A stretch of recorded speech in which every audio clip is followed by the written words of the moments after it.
So this is the Redox, the longer answer questions, and we're just looking at question 1 in this video. So, bit of information at the start. We are given solid samples of sodium fluoride, chloride, bromide and sodium iodide. It says they're warmed. I'm not sure you really need to, but you're adding them to concentrated sulfuric acid. All of them react, only 2 can reduce it. So the first question is identifying the non-redox part of the reaction. Identify the 2 halides which do not reduce sulfuric acid. So these are the 2 halides at the top of the group. They're going to be the worst reducing agents because they are the best, the halogens, fluorine and chlorine, are the best oxidizing agent. So fluoride and chloride will not lose their electrons and react with sulfur because they have very good strong attraction to their electrons because they've got much smaller atoms and therefore smaller ionic radiuses. So it was 1 mark for identifying both. When it says identify, you can write the formula NaF and NaCl. You can write the names sodium fluoride and sodium chloride. You could just write fluoride or chloride.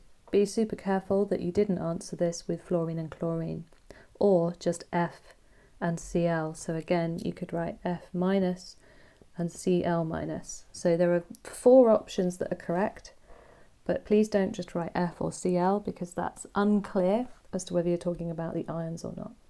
So it's only 1 mark for identifying both of those. And then write an equation for the reaction which does occur, so that would be worth 2 marks. So we have, I'm going to do it with sodium fluoride, H2SO4, and then I'm simply swapping over an H with the Na to make HF and NaHSO4. In terms of the 2 marks, it's 1 mark for correctly working out that you get a hydrogen halide, so HF or HCl, depending on which reaction you chose, and the 2nd mark is for the correct formulae of everything else, so the H2SO4 and the NaHSO4. You could also have written this as a ionic equation, unlikely to have, but if you do, you have to include both of the hydrogen ions though and the sulfate ion, otherwise it doesn't quite work, and so you would end up with HF and HSO4 minus. That's also correct, but unlikely that you would have done that. So in part B, identify the 2 halides which reduce concentrated sulfuric acid to sulfur dioxide. So all the same things that I've said before, it's only 1 mark for identifying both of them. So it'd be NaBr and NaI, or as I've said before, you can write names, you can write bromide and iodide, or you can write Br minus and I minus.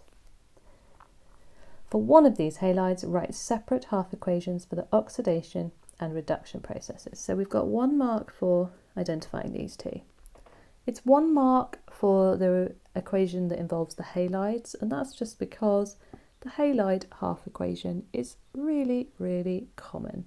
So if I did it for bromide, I'm going to start with Br minus, and I'm going to make Br2. Not much else I can do there. I need to balance it, so I'm going to need 2 bromide ions to make a Br2, and I'm going to need 2 electrons. It's also valid to make half a mole of Br2 and an electron. I wouldn't recommend doing like that in this case, simply because it's going to make it a little bit harder to balance the next bit when we combine the 2 equations together. So it's 1 mark for that, and then it's a mark for working out the other half equation. So this time we've got sulfuric acid and we are going to make sulfur dioxide. So we're given what we start with and we're given what we make, SO2. And I'm now going to use my rules for balancing half equations when I don't have just electrons and atoms to balance. I've got oxygen and hydrogen to balance as well. So the first thing is I've got 2 oxygens on the right, 4 on the left. So I'm going to need to add 2 water molecules on the right in order to balance the oxygen. So now I've got 4 oxygen atoms. I've now got 4 hydrogens on the right hand side and only 2 on the left. So I'm going to need to add hydrogen ions on the left hand side, and we'll see where they fit in when we do the overall balanced equation.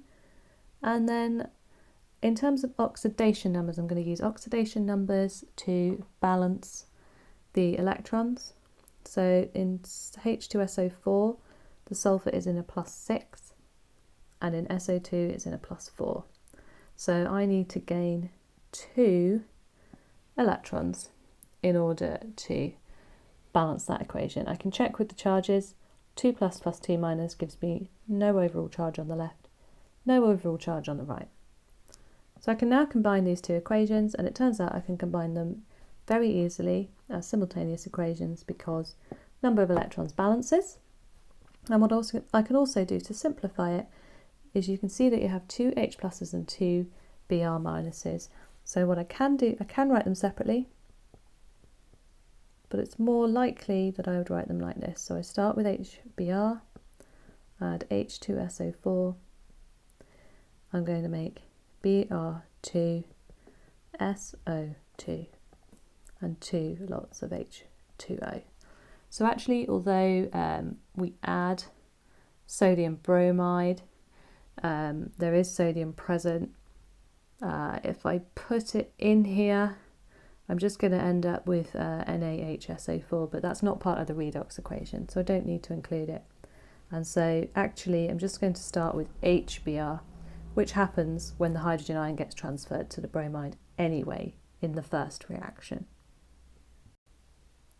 So in the last part of this question, in addition to sulfur dioxide, 2 further reduction products are formed, and then we're doing a half equation for one of them.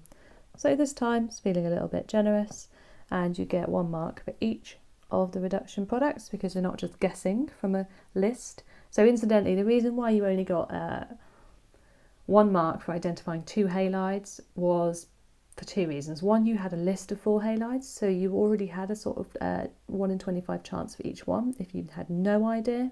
And the second one is that you've got a periodic table, so you can see the order of the group, which helps you a lot. So that's why it was only 1 mark.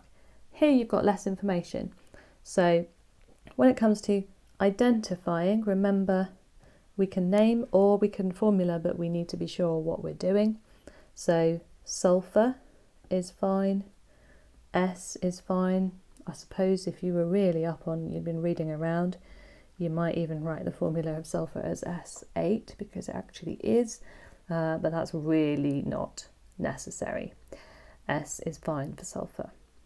And the other reduction product must be below 0 then, so that would be hydrogen sulfide. Make sure it's "ide" and not 8, or you can do the formula H2S. And then a half equation to show the formation of one of them from concentrated sulfuric acid. So I'll do both so you can see either one. So we're just going to do half equations like we were before. Start with sulfuric acid. First one we're going to make sulfur. So first thing, sulfur is balanced. Yep, there's 1 sulfur on each side. Next thing, balance the oxygen. I will need 4 H2Os to balance my 4s in my SO4. Now I've got 8 hydrogens on the right hand side and 2 on the left. So I'm going to add 6 more H pluses. And if I look at oxidation numbers, +6 going to 0 because it's an element, I will need to add 6 electrons. These are quite nice to balance because there's not a lot of different ions. Everything's got no charge on it other than the hydrogen ion. You can actually just see that for 6 hydrogen ions you'll need 6 electrons anyway. It's just a bonus to be able to check with the oxidation numbers and for when you get more complicated ones. Or I could have done H2SO4 going to H2S. The sulfurs are balanced, so I'm going to do the same thing. I'm going to balance my oxygens with water, same amount of water, but now I've got some extra hydrogen here. So that means in total I've got 10 hydrogens on the right, 2 on the left, so I need to add 8 in the form of hydrogen ions, and that means I need to add 8 electrons, which I can check. I'm going from +6 in sulfuric acid to -2 on the right because hydrogen is +1. So to do that I need to add 8 electrons because I am going down by 8.